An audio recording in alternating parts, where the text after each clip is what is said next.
Gauri Suryavanshi S मराठीमध्ये आपलं स्वागत। वळूया आजच्या बातमीकडे। शिरूर तालुक्यातील सणसवाडी येथील माहेर संस्था संचलित करुणालय शाखेत ज्येष्ठ नागरिक दिन उत्साहात साजरा करण्यात आला।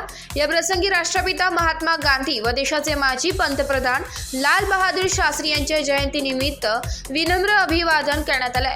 यावेळी माहेर संस्थेत आश्रय घेत असलेल्या ज्येष्ठ नागरिक मोठ्या संख्येने उपस्थित होते। कार्यक्रमाच्या अध्यक्षस्थानी महाराष्ट्र राज्य श्रमिक महासंघाचे संस्थापक अध्यक्ष सणसवाडी गावचे उपसरपंच राजीव अण्णा दरेकर हे होते। त्यांनी आपल्या भाषणातून तमाम ज्येष्ठांना ज्येष्ठ नागरिक दिन, राष्ट्रपिता महात्मा गांधी, माजी पंतप्रधान लाल बहादूर शास्त्री यांच्या जयंतीनिमित्त मनपूर्वक शुभेच्छा दिल्या।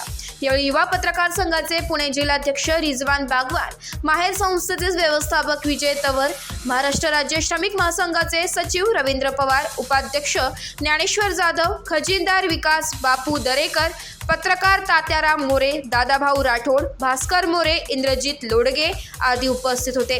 कार्यक्रमाचे प्रास्ताविक माहेर संस्थेचे विजय तवर यांनी केले असून आभार रिजवान बागवान यांनी मानले। एस मराठी न्यूजसाठी प्रतिनिधी रिजवान बागवान, शिक्रापूर। अशाच नवीन ताज्या घडामोडी जाणून घेण्यासाठी आमच्या एस मराठी न्यूज चॅनलला लाईक करा, शेअर करा, सबस्क्राईब करा आणि बेल आयकॉनला क्लिक करायला विसरू नका।